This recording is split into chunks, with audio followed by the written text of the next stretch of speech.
하는 날을 보는데 거기에 어떤 접합점이 일어나는 것을 자기가 체험하는데 그것도 굉장히 좋은 실천 방법 중에 하나예요. 그래서 예를 들어서 진짜 도와주심이 내 몸으로 느껴지면 그분의 살아계심이 느껴질 거 아니에요. 그죠? 그분이 내 안에 가까이 계신 걸 느껴질 거 아니에요. 그리고 내 소원을 내가 설령 기도로 입으로 뱉지 않았는데도 그 소원을 들으시고 그대로 리액트 해주시는 그 관계성을, 그 만남을 내가 체험할 수 있는 굉장히 좋은 방법이죠. 그래서 제가 여러분들에게, 평신도들에게 계속 말씀을 전할 수 있는 기회를 드리는 이유 중에 하나가 그거예요. 자기가 부딪히게 됩니다. 두 번째 방법 중에 하나는 저널을 쓰는 거예요. 근데 저널의 약점은 뭐냐면 글을 쓰는 순간에 사람들이 미화를 시켜. 불필요한 언어를 화장을 해 자꾸. 더 담백해져야 되는데 언어에 화장을 하면서 본질을 놓치는 수가 있어요.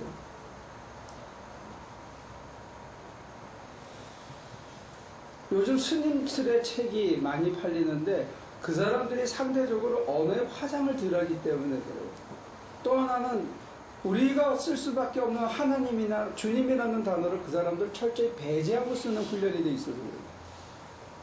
이게 거부감을 덜 주거든요. 근데 우리는 그 단어를 빼는 순간에 앙꼬가 빠져버려요.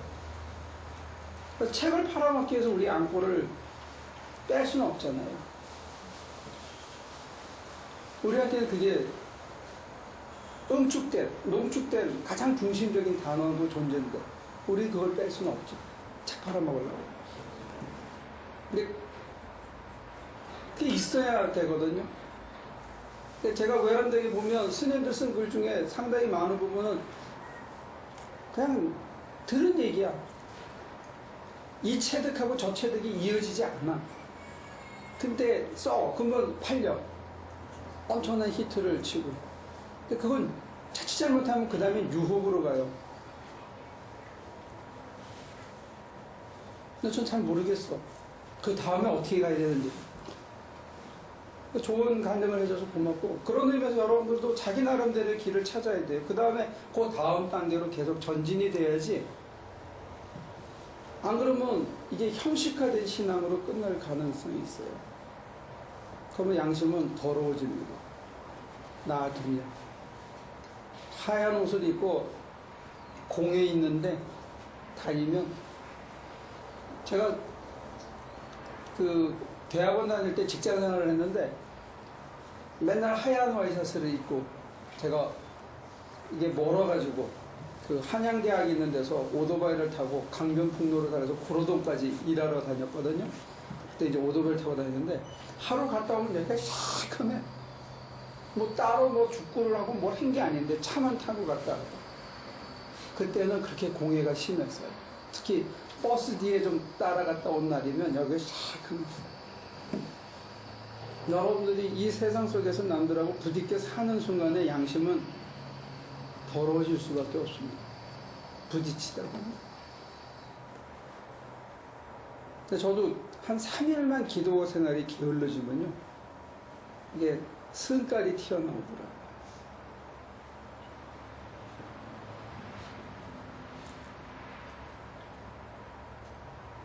아마 그래서 일용할 양식밖에 안 주시나 봐요. 영적으로도. 근데 이걸 내가 기도해야지 하고 앉아있으면 몸살 걸리거든요. 그냥 눈이 자연스럽게 떠져서 그냥 아침에 눈 뜨면 밥 먹듯이 아침에 눈 뜨면 주님 사모하고, 이게 그냥 저절로 굴러가는 게 제일 좋은 것 같아요.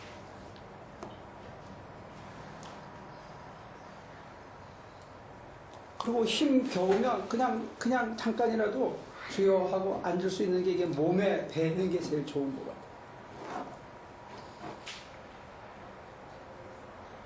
그리고 오버하지 말고요. 흥분해서 오버하는 사람들이 잘 넘어지더라고요.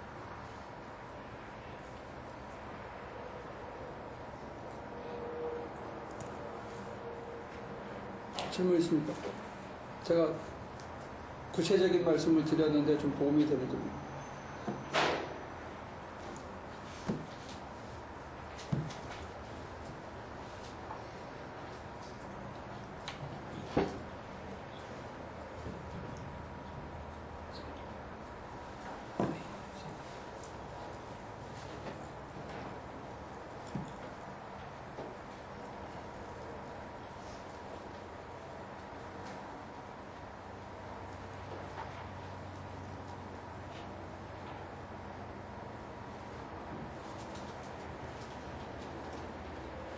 아침에 여러분들이 직장 생활하거나 우리 김 권사님처럼 환자랑 몇 시에 약속이 딱 돼 있는 사람들은 참 어려운데, 또 저처럼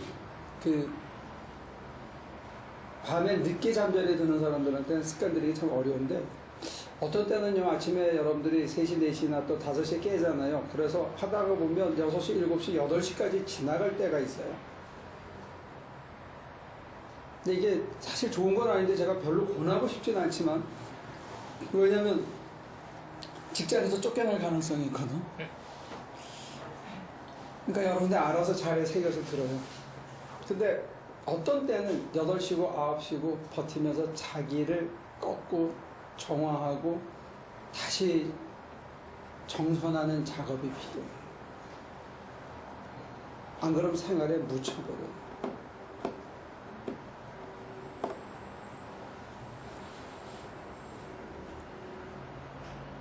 무슨 말인지 아시겠어요? 정상적으로 7시에 눈 뜨고 일찍 깨서 기도 좀 하다가 7시 되면 씻고 나가는 게 제일 좋은데, 7시 반에 나가든지 좋은데, 어떤 때는 그 주간에 어떤 날은 여러분들을 2시간, 3시간, 4시간 주님께서 묶어두실 때가 있다는 거예요. 안 잡힐 때가 있다는 거예요. 그럴 때는 이제 직장 생활하면서 이렇게 하면 쫓겨나겠지? 그럴 것까지는 없는데요. 두려운 거는 너무 그러니까 거기에 일종의 매너리즘에 빠졌다고 그러니까 그게 안 되는 거죠. 시간이 되면은 무조건 일어나요. 무조건 이제 초조해지는 거죠. 그게 참 두려우면서 또 힘든. 우리 몸과 마음이 한 달에 한두 번 정도는 그럴 때도 있는 것 같아요.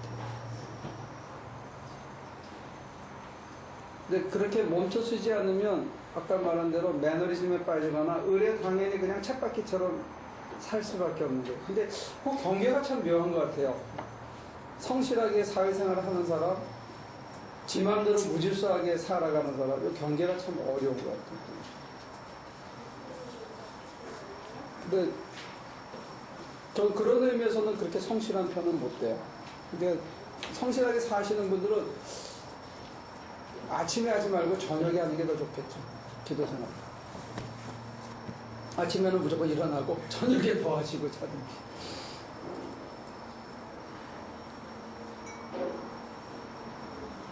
네, 낮에 너무 진을 빼고 이러면 저녁에 오면 아무것도 꼼짝도 하기 싫은 상태가 될 수 있거든요.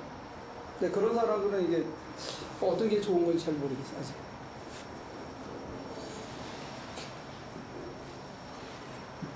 근데 핵심은 뭐냐면 그냥 동일하게 매일 반복하는 생활 가지고는 안 된다는 거예요. 한 달에 한두 번은 클리닉이 필요해요. 자기 클리닉. 자기가 자기를 진단해 볼 필요가 있어요. 근데 그 이니셔티브를 주님이 잡으시는 날이 오는데, 여러분들 직장생활 좋은 데 해야 되겠다, 그지? 그렇게 하려고 그러면. 자영업자들은 좀 장점이 있는지 모르겠네요. 그래도 환자가 기다리면 안 갈 수 없잖아, 그 시간에. 그것도 그러네. 이거는 참, 이거는 가르쳐 주지 말아야 되는 건가?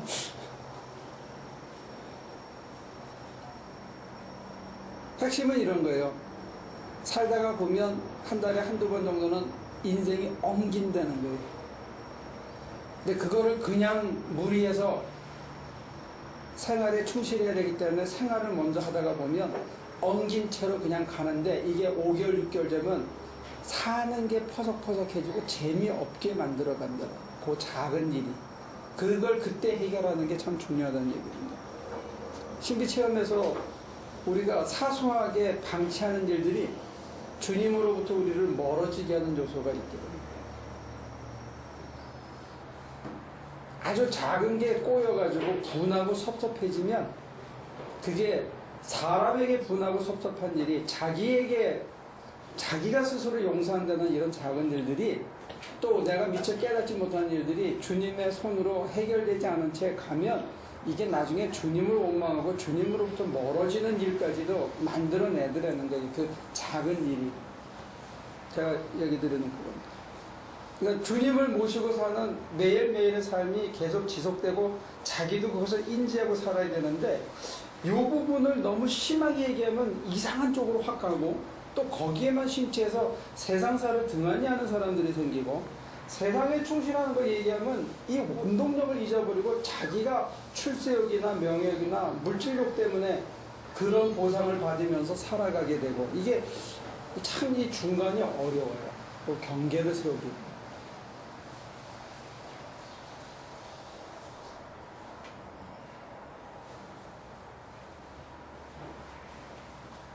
너무 멀리 왔나?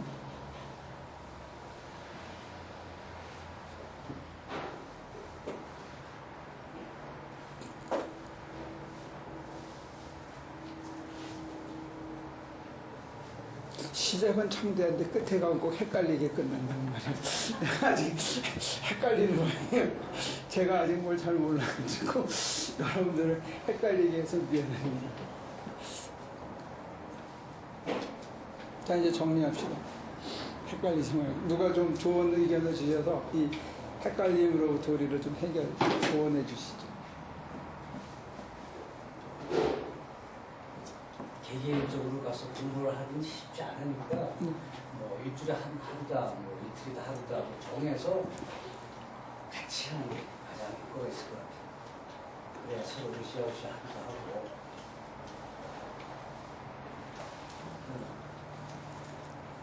얘기만 많이 하지 말고 그냥 하나로 불 꺼놓고 가만히 같이 있는 묵상하는 그런 상황이 필요할 것 같습니다.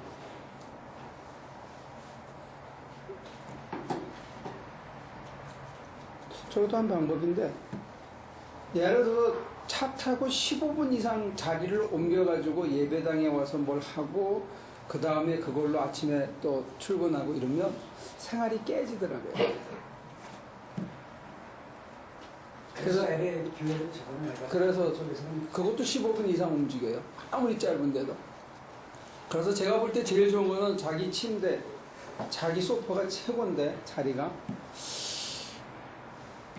그걸 클릭하게 해주는 게 어렵단 말이에요. 그거 와서 1시간이고 2시간이고 하는 것도 굉장히 장점이 있어요. 근데 그걸 매일 그렇게 하는 거는 삶의 리듬을 다 깨버리더라고요. 와서 붙들어서 그걸 끝까지 가려면 9시고 10시까지도 가는 수가 있어요. 그러니까 제일 좋은 거는 3-4시쯤 눈을 뜨면 앉아서 2시간, 3시간 앉아서 주님을 사모하고 반쯤 졸고 하기도 하지만 7시, 7시간까지 하고 출근하는 게 제일 좋다는 거예요. 자기 집에서. 근데 그 스타팅을 어떻게 불을 질러주느냐, 그거는 저의 숙제입니다. 여러분들이 그게 좋아져서 시작되어져야 되는데 그렇게 해야 가까이 계신 게 생활 속에서 느껴지거든요. 또 그걸 인지하는 게 어려운 환경에 들어가면 선교사 훈련 이런 것들도 그런 하나의 과제 중에 하나입니다. 근데 제일 좋은 거는 제가 보면 지금 전도사가 안타까워서 얘기하시는 그런 거는 여러분들에게 불을 질러주는 거고 그게 굳어지면 그 장소에 와야만 기도가 되어지는 토포스 에틱이 생기니까 제일 생활에 좋은 거는 예를 들면 베드로가 제9시에 기도하러 다락방인가 2층에 올라갔는데 하늘에서 뭐가 그러니까 자기 집 그 자리가 제일 좋은 거다 이거. 그게 몸에 배야 돼. 그리고 일하다가 힘들 때 아니면 점심 먹고 잠깐 앉아서 또 주님을 사모하고 지쳐서 차 타고 돌아오면서 차에서 주님을 사모하면서 대화를 걸고 위로받고 다시 자기를 정리하는 이런 작업이 필요하고 이게 이제 안고 그게 이제 부풀어져서 나와서 다른 사람에게 살을 주는 열매가 나오리라. 이 핵심이 빠지면 다른 게 다 무너지는 거예요.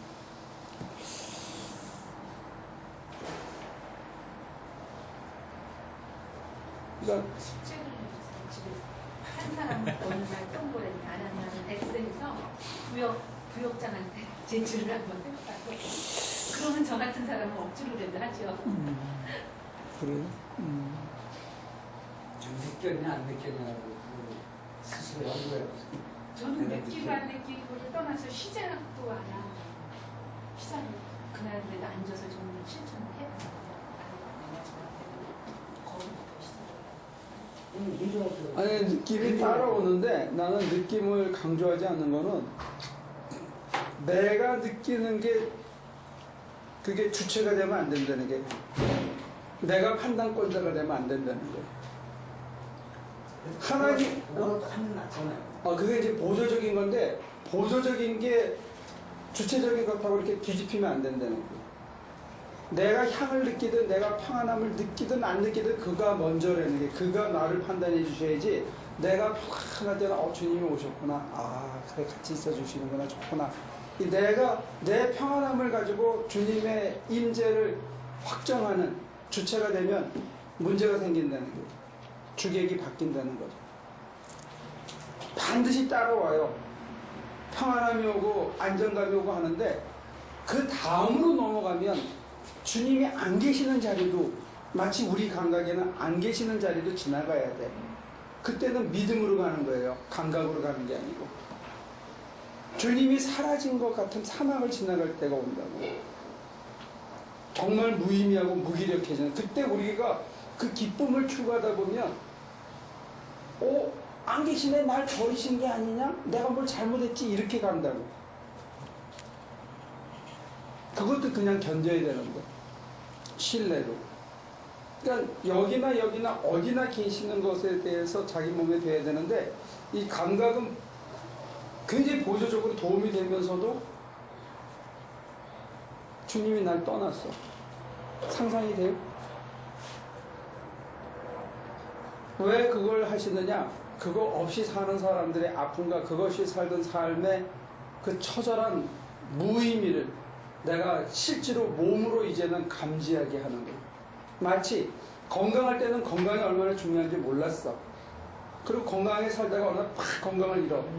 그 건강을 나중에 회복한 다음에 보면 건강을 잘 지키려고 애를 써요. 왜? 한번 아파 보니까 아무것도 못 하겠거든. 그러면 건강을 평소에 잘 지켜야 되는구나. 내가 생각하고 잘 지키는 거예요. 그런 것처럼 주님을 처음 만났을 때 그 기쁨과 환희가 있는데 주님이 안 계신 것 같은 사막을 지날 때는 정말 못 살 것 같아.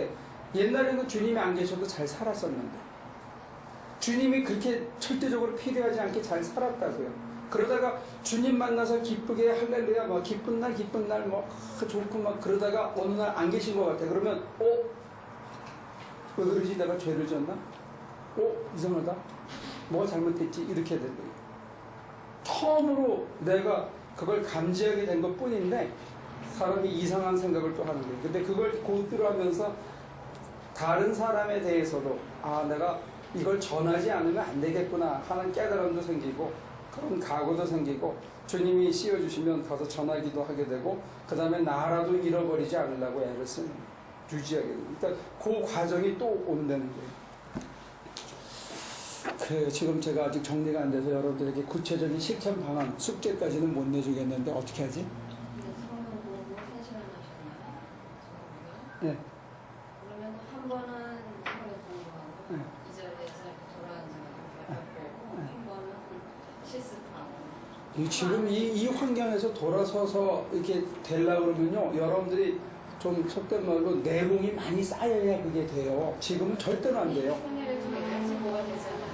안 된다니까? 본인은 안 되니까. 집에 가서는 안 되고 여기서는 안 돼. 안 되면 그렇게 생각할 거야. 에이 아닌데 괜히 목사님은 혼자 연락가지고 나한테 얘기하시나 보다. 이 장소도 중요해요. 환경도. 제일 여기가 제일 좋을 것 같습니다. 그래? 그러면 어딜 간대거나 뭐 집에 가서 굳이 보내지 않으면 땡이 강제로 할 수 있는 방법이 아닌데. 잘 모르겠어요. 좀 생각해 봅시다. 근데 아무튼 여러분들이 제일 좋은 거는 집에 가셔서요. 아침에 에? 아빠, 난 믿는데 할 것 같은데 될 거야. 하는 사람은 하고 안 하는 사람은 안 합니다. 아 그래? 난 다 할 거라고. 저희 집에서 그래요. 아니, 그래도 다 아쉬우면 할 거라고 생각해. 그래서 어떻게 해야 되느냐? 넘어질 때까지 기다려야 돼. 어떻게 해야 되느냐? 자다가 눈이 떠져. 그러면 몇 시인데 이 생각만 안 하면 돼. 오늘 약 어포인먼트가 있는데 이 생각만 안 하면 돼. 더 중요한 거는 자기 전에 여러분들이 대부분 결심을 해요. 네. 주무시기 전에 결심을 미리 한다고요. 뭐라고? 내일 일찍 나가야 되네. 오늘 굉장히 피곤하지 몸이. 이렇게 결심을 해서 안 깨겠다고 미리 결정을 하고 잔다니까요. 그걸 안 해야 돼. 그거를. 여러분 스스로 하는 양심과 생각이 더러워졌다는 걸 받아들여서 그 생각과 판단을 안 하시는 게 제일 첫째래요. 근데 여러분들은 주무시기 전에 목사의 말을 듣고 그럼 기도 좀 해볼까? 이렇게 하고 이제 딸랑딸랑하고 집에 가시다가 잠자리에 들기 전에 여러분들은 결심을 확실하게 해요. 내일은 할 일이 태산같이 많구나. 일찍 일어나야 되는데. 그러면은 기도 안 하겠다는 얘기를 선언하시는 거야, 하나님한테. 몸이 오늘 왜 이렇게 힘드냐? 이것도 익스큐즈를 구하는 거예요. 그래서 여러분들이 여러분 삶의 주인이 돼서 하나님의 관여를 안 받겠다고 선언하는 거야. 그러면 하나님께서는 안 들어오셔요. 안 깨워주셔. 그런 날은. 깨워줘도 언제 깨워주느냐? 6시 반에